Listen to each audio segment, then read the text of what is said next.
आज का आपका पहला प्रश्न है, इकाई योजना के निर्माता हैं। याद रखिएगा, क्वेश्चन क्या कर रहा है, इकाई योजना के निर्माता हैं। आपका ऑप्शन है किलपैट्रिक, मॉरिसन, बेलार्ड और चौथा ऑप्शन आपका दिया हुआ है इनमें से कोई नहीं। तो इसका आंसर क्या हो सकता है? इसका राइट आंसर है आपका ऑप्शन 2 मॉरिसन। याद रखेंगे, इकाई योजना के जो निर्माता हैं वो मॉरिसन थे। चलिए नेक्स्ट क्वेश्चन बहुत ही हल्का क्वेश्चन है। क्वेश्चन कह रहा है कि मनुष्य के जीवन की जिन गतिविधियों में गणित का सर्वाधिक प्रयोग होता है वह है। आपका ऑप्शन दिया हुआ है मनोवैज्ञानिक, सांस्कृतिक, सामाजिक और चौथा ऑप्शन आपका आर्थिक। तो इसका आंसर आप लोग बताइए कि क्या होगा। याद रखिएगा, इसका आंसर हो जाएगा आपका ऑप्शन 4 आर्थिक। याद रखेंगे, मनुष्य के जीवन की जिन गतिविधियों में गणित का सर्वाधिक उपयोग होता है वह होता है आपका आर्थिक। नेक्स्ट क्वेश्चन अति महत्वपूर्ण क्वेश्चन है। क्वेश्चन कह रहा है कि शिक्षा योजना का सर्वाधिक प्रभावित तत्व है। ऑप्शन है आपका छात्र पाठ्य पुस्तक संबंध, छात्र प्रधानाध्यापक संबंध, समाज समुदाय संबंध और शिक्षक छात्र संबंध। तो याद रखेंगे, इसका आंसर हो जाएगा आपका ऑप्शन डी शिक्षक छात्र संबंध। याद रखिएगा कि शिक्षा का योजना का सर्वाधिक प्रभावित तत्व के बारे में कह रहा है, तो छात्र और पुस्तक, छात्र और प्रधानाध्यापक और समाज और समुदाय से शिक्षा योजना को हम सर्वाधिक प्रभावित नहीं कर सकते हैं। इसके लिए शिक्षक और छात्र का संबंध जो है वो अच्छा होना चाहिए, इसीलिए ऑप्शन हो जाएगा आपका डी शिक्षक छात्र संबंध। चलिए नेक्स्ट क्वेश्चन आपका, विकास एक क्रमिक एवं मंद गति से चलने वाली प्रक्रिया है, यह कथन किसका है? यहाँ आपका ऑप्शन दिया हुआ है स्किनर, हरलॉक, क्रो और चौथा ऑप्शन आपका हर्बर्ट स्पेंसर। तो इसका सोचिए, इसका आंसर क्या होगा।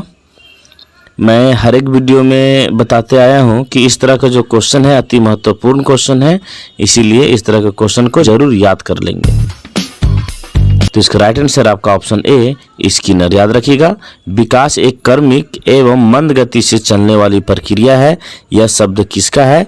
तो स्किनर का है। चलिए नेक्स्ट क्वेश्चन बहुत ही हल्का क्वेश्चन है, उम्मीद है कि कोई भी इस क्वेश्चन का आंसर गलत नहीं देंगे। क्वेश्चन कह रहा है आपका कि भारत सरकार ने प्राथमिक विद्यालयों के लिए मध्याह्न भोजन योजना प्रारंभ की है, निम्नलिखित में से कौन सा अभिप्रेरणात्मक सिद्धांत इस योजना का समर्थन करता है? यहाँ आपके ऑप्शन दिए हुए हैं संज्ञानात्मक, मानवीय, व्यवहारवादी और चौथा ऑप्शन आपका समाज सांस्कृतिक। तो इसका आंसर आप लोग बताइए, उम्मीद है कि कोई भी गलत नहीं करेंगे। चलिए, इसका राइट आंसर है आपका ऑप्शन बी मानवीय।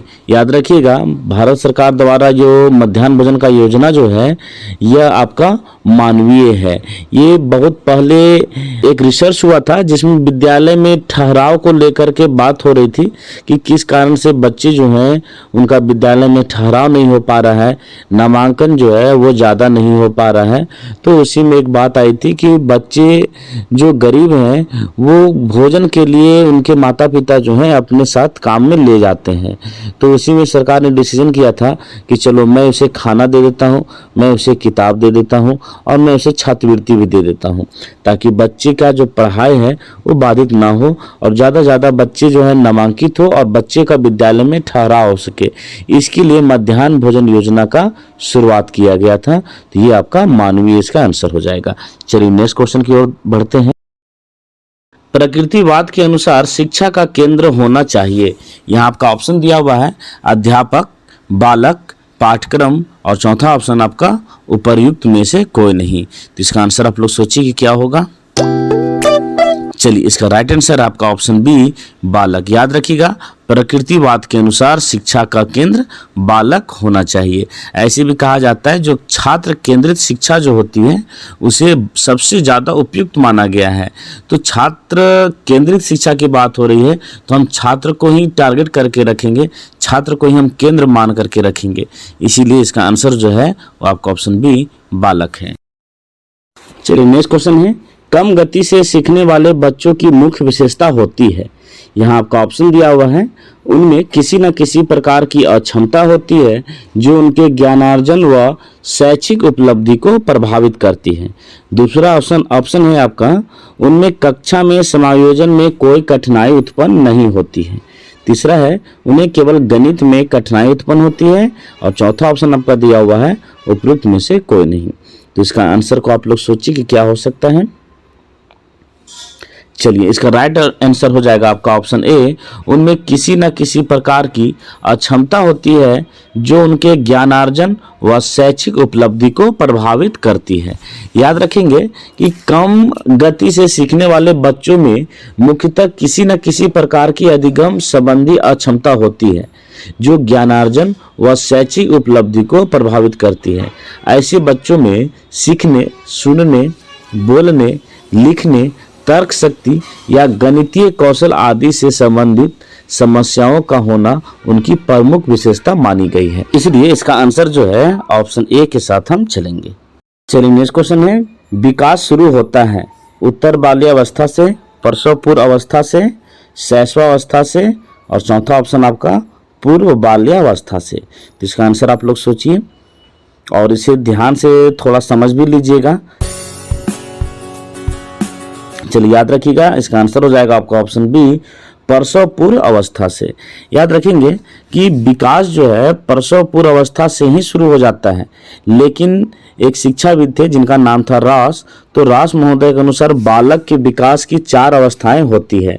ये 4 अवस्थाएं कौन कौन सी है? तो याद रखेंगे शैशवावस्था जो 1 से 5 वर्ष, बाल्यावस्था 5 वर्ष से 12 वर्ष, किशोरावस्था 12 से 18 वर्ष तथा प्रौढ़ावस्था 18 से ऊपर। याद रखेंगे ये जो उम्र सीमा जो दिया हुआ है अलग अलग शिक्षाविदों का अलग अलग आपको देखने को मिल सकता है। ये जो उम्र सीमा है ये रास महोदय के द्वारा बताया गया है, इसलिए इसका आंसर हो जाएगा आपका ऑप्शन बी, प्रसव पूर्व अवस्था। याद रखिएगा विकास कब से शुरू हो जाता है? तो विकास शुरू हो जाता है प्रसव पूर्व अवस्था से। अनुकूलित अनुक्रिया का सिद्धांत किसने दिया?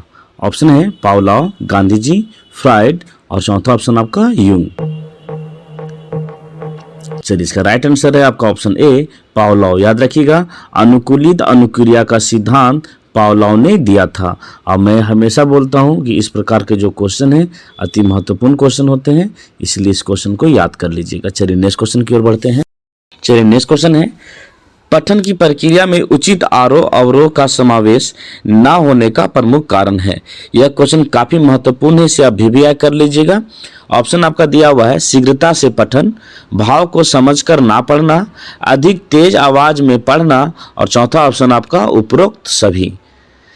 याद रखिएगा बुनियादी साक्षरता और संख्या ज्ञान मिशन जिसे FLN बोला जा रहा है, और इसमें काफ़ी सरकार है सो जोर दे रही है, जिसका लक्ष्य रखा गया है इसे पाने का 2026-27, और अगर सीधा डेट की बात करें तो 31 मार्च 2027। इसमें आपको मैंने पहले भी बताया था कि 9 वर्ष तक के जो बच्चे हैं उनमें 45 से 60 वर्ड, और अगर 9 साल के बच्चे की अगर बात कर दे तो वर्ग 3 का बच्चा होगा, जिसमें 60 वर्ड प्रति मिनट की क्षमता से वो अर्थ के साथ किताब को अच्छी तरीके से पढ़ सके। इस संदर्भ में ये क्वेश्चन जो है काफी महत्वपूर्ण हो जाता है। तो इसका राइट आंसर होगा आपका ऑप्शन डी। याद रखिएगा कि पठन की प्रक्रिया में उचित आरोह अवरोह का समावेश ना होने का प्रमुख कारण है कि बच्चे जो हैं वो शीघ्रता से पढ़ना शुरू कर देते हैं, जिसके कारण वो बच्चे समझ नहीं पाते हैं। और तीसरा ऑप्शन जो दिया हुआ अधिक तेज आवाज में पढ़ना, अगर हम बहुत तेज आवाज में पढ़ रहे होते हैं तो केवल हम खाना पूर्ति कर रहे हैं, हम उसे समझ नहीं रहे हैं। तो इसका आंसर इसीलिए आपका उपरोक्त सभी हो जाएगा। तो याद रखेंगे शीघ्रता से पठन, भाव को समझकर ना पढ़ना, अधिक तेज आवाज में पढ़ना, ये जो है उचित आरोह और अवरोह समावेशन का नहीं होने का प्रमुख कारण है। चलिए नेक्स्ट क्वेश्चन को देखिए। गतिविधियों के प्रकार हैं, यहाँ आपका ऑप्शन दिया हुआ है ज्ञान प्राप्त होने वाली, ज्ञान व्यक्त करने वाली, अनुभव करने वाली, और उपरोक्त सभी। तो इसका आंसर आप लोग बताइए, बहुत ही हल्का क्वेश्चन है। चलिए इसका राइट आंसर हो जाएगा आपका ऑप्शन डी, उपरोक्त सभी। याद रखेंगे कि गतिविधियों के प्रकार में हम ऐसे गतिविधि करवाएं जिसमें बच्चों को ज्ञान प्राप्त हो, ज्ञान व्यक्त करने वाली हो, और अनुभव करने वाली हो। इन तीनों प्रकार की गतिविधियों से हम बच्चे का सर्वांगीण विकास कर सकते हैं। आपसे रिक्वेस्ट होगा कि इस चैनल को ज़्यादा से ज़्यादा सब्सक्राइब करें, साथ ही इस वीडियो को आप दूसरे तक भी पहुँचाने का काम करेंगे। धन्यवाद। आगे बढ़ते हैं। क्वेश्चन कर रहा है कि नवाचार क्या है? ऑप्शन है शिक्षा में नित्य नवीन परिवर्तन, शिक्षा में कोई परिवर्तन नहीं, उपरोक्त दोनों और चौथा ऑप्शन उपरोक्त में से कोई नहीं। तो इसका आंसर आप लोग बताइए कि क्या होगा। चलिए, उम्मीद है कि आप लोगों ने सही आंसर दिया होगा। इसका आंसर हो जाएगा आपका ऑप्शन ए, शिक्षा में नित्य नवीन परिवर्तन। नवाचार का मतलब ही होता है कि नया नया परिवर्तन या नया कुछ करना। तो याद रखेंगे, शिक्षा में नवाचार का मतलब शिक्षा में नित्य प्रतिदिन हम जो कुछ परिवर्तन लाते हैं, कुछ नया सीखने और सिखाने का जो प्रयास करते हैं, उसे ही हम शिक्षा में नवाचार कहते हैं। इसीलिए इसका आंसर हो जाएगा आपका ऑप्शन ए, शिक्षा में नित्य नवीन परिवर्तन। चलिए, नेक्स्ट क्वेश्चन है, प्रयत्न तथा त्रुटि का सिद्धांत दिया था। ऑप्शन दिया हुआ है आपका कोहलर, थॉर्नडाइक, स्किनर और इनमें से कोई नहीं। तो इसका आंसर आप लोग सोचिए। फिर रिपीट कर रहा हूँ, इस तरह के क्वेश्चन बहुत ही महत्वपूर्ण होते हैं। कम से कम 2 से 3 क्वेश्चन इस प्रकार के जरूर से जरूर पूछे जाएंगे। याद रखिएगा, प्रयत्न तथा त्रुटि का सिद्धांत जो है आपका थॉर्नडाइक ने दिया था। याद रखेंगे, प्रयत्न तथा त्रुटि का सिद्धांत किसने दिया था? तो थॉर्नडाइक ने दिया था। आंसर हो जाएगा आपका ऑप्शन बी। चलिए, नेक्स्ट क्वेश्चन है, व्यक्ति को बुद्धिमत्ता पूर्ण चयन एवं सामंजस्य के दी जाने वाली सहायता निर्देशन है, यह कथन है। ऑप्शन है आपका सीबी गुड का, आर्थर जे जॉन्स का, मैथ्यूसन का और चौथा ऑप्शन आपका जे.एम. ब्रीवर का। तो इसका आंसर हो जाएगा, याद रखिएगा, आर्थर जे जॉन्स का। याद रखेंगे, व्यक्ति को बुद्धिमत्ता पूर्ण चयन एवं सामंजस्य के दी जाने वाली सहायता निर्देशन है, यह कथन किसका है? तो याद रखेंगे, आर्थर जे जॉन्स का। चलिए, नेक्स्ट क्वेश्चन है, संज्ञानात्मक पक्ष में आता है। ऑप्शन है आपका ज्ञान, बोध, व्यवहारिकता एवं मूल्यांकन और चौथा ऑप्शन आपका डी, उपरोक्त सभी। तो इसका आंसर आपके पास 5 सेकंड देता हूं। चलिए, याद रखेंगे, इसका आंसर हो जाएगा उपरोक्त सभी। याद रखिएगा कि संज्ञानात्मक जो पक्ष होता है उसमें ज्ञान, बोध, व्यवहारिकता एवं मूल्यांकन ये सभी आते हैं। इसीलिए इसका आंसर हो जाएगा आपका ऑप्शन डी, उपरोक्त सभी। चलिए, नेक्स्ट क्वेश्चन है, पहले से सीखे हुए कार्यों में सुधार लाने के लिए शिक्षक बच्चों को प्रदर्शन देकर सिखा रहे हैं। वह शिक्षण की, खाली स्थान दिया हुआ है, विधि का प्रयोग कर रहे हैं। यहाँ आपका ऑप्शन है अनुकरण, अवलोकन, संशोधन और चौथा ऑप्शन आपका दिया हुआ है प्रतिरूपण। तो इसका आंसर आप लोग सोचिए कि क्या होगा। चलिए, इसका राइट आंसर है आपका ऑप्शन डी, प्रतिरूपण। याद रखेंगे कि ये जो मॉडलिंग शिक्षण जो है, तो मॉडलिंग शिक्षण पद्धति के अंतर्गत एक पेशेवर विकास गतिविधि तब होती है जब प्रतिभागी शिक्षण की गतिविधियों में पूरी तन्मयता से लगे हुए रहते हैं। इसमें शिक्षक पहले से सीखे हुए कार्यों में सुधार करते हुए बच्चों को प्रदर्शन के माध्यम से शिक्षण प्रक्रिया को पूरा करते हैं। इसीलिए इसका आंसर हो जाएगा आपका ऑप्शन डी, प्रतिरूपण। चलिए, नेक्स्ट क्वेश्चन शुरू करने के पहले एक गणित का प्रश्न है और आपको पता ही है कि 20 क्वेश्चन गणित से और रीजनिंग मिला करके पूछे जाएंगे। तो चलिए, क्वेश्चन कह रहा है कि एक दुकान ने अपनी कीमतों में 10% की कमी की और एक सामान की नई कीमत क्या है जो पहले 500 रुपया में बेची जाती थी। यहाँ आपका ऑप्शन दिया हुआ है 510 रुपया, 550 रुपया, 450 रुपया और 400 रुपया। इसे आप सॉल्व कीजिए और कमेंट्स बॉक्स में इसका आंसर जो है वो जरूर बताइएगा। वैसे मैं केवल आंसर आपको बता देता हूं और आप इसे बना लीजिएगा। इसका आंसर हो जाएगा आपका ऑप्शन 3, 450 रुपया। चलिए, नेक्स्ट क्वेश्चन है, क्वेश्चन बोल रहा है कि संचार माध्यम की मुद्रित सामग्री है। ऑप्शन है आपका समाचार पत्र, जनरल, शोध पत्रिकाएं और चौथा ऑप्शन आपका ये सभी। तो इसका आंसर आप लोग बताइए, बहुत ही हल्का क्वेश्चन है। चलिए, याद रखिएगा, इसका आंसर हो जाएगा ये सभी। याद रखेंगे कि जो संचार माध्यम की जो मुद्रित सामग्री होती है उसमें आपका समाचार पत्र आता है, जर्नल आता है और शोध पत्रिकाएं भी आते हैं। चलिए, नेक्स्ट क्वेश्चन भी कर लेंगे इसे। राष्ट्रीय अध्यापक शिक्षा परिषद की स्थापना किस वर्ष हुई? ऑप्शन दिया हुआ है 1996, 1997, 1995 और चौथा ऑप्शन आपका 1994। तो याद रख लीजिएगा, इसका आंसर हो जाएगा 1995। राष्ट्रीय अध्यापक शिक्षा परिषद की स्थापना किस वर्ष हुई? तो 1995। चलिए, याद रखिएगा, म को हम घोषवन कहते हैं और स को हम अघोषवन कहते हैं। चलिए, नेक्स्ट क्वेश्चन को देखते हैं। चलिए, नेक्स्ट क्वेश्चन है आपका, लोच का सिद्धांत संबंधित है समय सारणी से, विद्यालय से, उपरोक्त दोनों और चौथा ऑप्शन उपरोक्त में से कोई नहीं। तो इसका आंसर क्या होगा आप लोग बताइए। चलिए याद रखिएगा, लोच का सिद्धांत जो है वो समय सारणी से संबंधित है, अर्थात इसका आंसर हो जाएगा आपका ऑप्शन ए। चलिए नेक्स्ट क्वेश्चन को देखिए।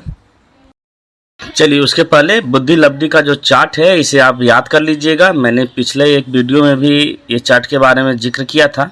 याद रखेंगे, जिनका बुद्धि लब्धि 130 से अधिक होता है वो प्रतिभाशाली बच्चे कहलाते हैं, अंग्रेजी में से जीनियस कहेंगे। और 121 से 130 के बीच में जिस बच्चे का बुद्धि लब्धि आएगा उसे प्रखर बुद्धि कहते हैं। 111 से 120 बुद्धि लब्धि के बच्चे को तीव्र बुद्धि वाले बच्चे कहेंगे। 91 से 110 बुद्धि लब्धि वाले बच्चे को सामान्य बुद्धि। 81 से 90 वाले को मंदी बुद्धि। 71 से 80 के बीच वाले को अल्प बुद्धि। और 71 से कम अगर बुद्धि लब्धि आता है तो उसे जड़ बुद्धि कहते हैं या उसे इडियट कहेंगे। चलिए आज के वीडियो का अंतिम क्वेश्चन है। क्वेश्चन कर रहा है कि प्रतिभाशाली बालक की बुद्धि लब्धि होती है। यहाँ आपके ऑप्शन दिए हुए हैं 80 से 90, 110 से 112, 140 से अधिक और चौथा ऑप्शन आपका 100 से 120। उम्मीद है कि इसका आंसर बताने का ज़रूरत मुझे नहीं होगा, क्योंकि मैंने अभी चार्ट का जिक्र किया था। और उस चार्ट को अगर आप ख्याल में रखते हैं, याद रखते हैं, तो उस चार्ट से इसी प्रकार से प्रश्न जो है वो आपके पूछे जाएंगे। तो याद रखिएगा, आप ऊपर में देख सकते हैं कि 130 से अधिक की बात हो रही थी अगर प्रतिभाशाली बालक है उसके लिए बुद्धि लब्धि की। तो यहाँ ऑप्शन दिया हुआ है 140 से अधिक, तो इसका आंसर हो जाएगा आपका ऑप्शन सी 140 से अधिक। तो याद रखिएगा, प्रतिभाशाली बालक की बुद्धि लब्धि होती है तो कितना होगा, 140 से अधिक। चलिए मिलते हैं नेक्स्ट वीडियो में, तब तक के लिए नमस्कार।